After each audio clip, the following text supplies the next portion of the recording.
2030 vision അദ്ദേഹത്തിന്റെ ഒരുപാട് ഭരണ പരിഷ്കാരങ്ങളെ കുറിച്ചിട്ട് മുന്നോട്ട് വെക്കുന്നുണ്ട്.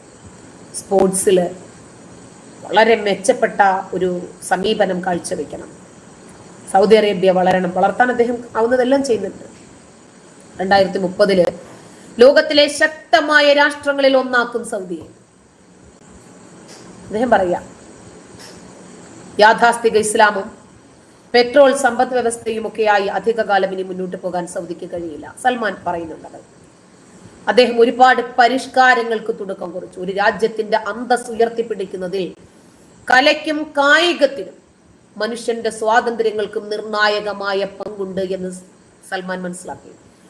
യൂറോപ്യൻ രാജ്യങ്ങളുടെ സഹായത്തോടെ ആ രാജ്യത്തിൽ എങ്ങനെയാണ് മികവ് പുലർത്തുന്നത്, ആ രാജ്യം എങ്ങനെയാണ് പുരോഗമന രാജ്യമായി വളർന്നുകൊണ്ടിരിക്കുന്നത്, അതുപോലെ ഞങ്ങൾക്കും വളരണം എന്ന് സൽമാൻ തീരുമാനിക്കുന്നു.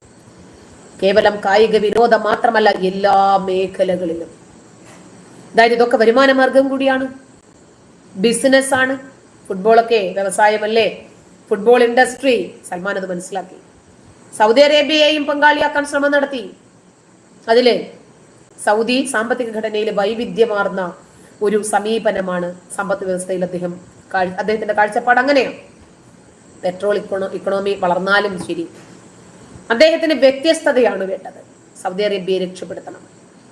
അദ്ദേഹത്തിന്റെ സാമ്പത്തിക സ്ട്രാറ്റജി യൂറോപ്യന്മാരുടേതാണ്. വിഷൻ 2030 സൽമാൻ മുന്നോട്ട് വെച്ച ഒരു ആശയം ഫിസിക്കൽ ആക്ടിവിറ്റിയാണ്. ഇതിന്റെ ഭാഗമായിട്ട് സൗദി ഫുട്ബോൾ ആരാധകർ മാത്രമല്ല, അവർ മികച്ച ഫുട്ബോൾ കളിക്കാർ കൂടിയാകാം അദ്ദേഹം തീരുമാനിക്കുകയാണ്. ഇവിടെ എന്തുകൊണ്ട് മെസ്സി കന്തൂറ ഇടുന്നില്ല എന്നാ ചോദിച്ച. പർദ്ദയിട്ട് എന്തുകൊണ്ട് കളിക്കുന്നില്ല? കാരണം മെസ്സിയുടെ തൊട നമ്മുടെ റഫീഖ് സലഫിയെ പോലെയുള്ള ആളുകളുടെ ഭാര്യമാരെ കാണുന്നില്ലേ?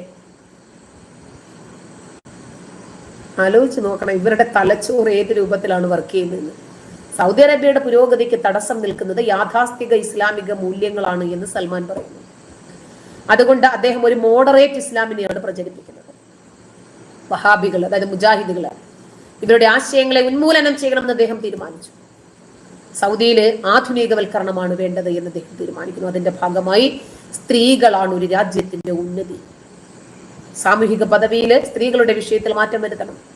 അവരൊറ്റയ്ക്ക് സഞ്ചരിക്കട്ടെ, അവരിഷ്ടമുള്ള വിദ്യാഭ്യാസം നേടട്ടെ, ഇഷ്ടമുള്ള മേഖലകളിൽ അവർ ജോലി ചെയ്യട്ടെ.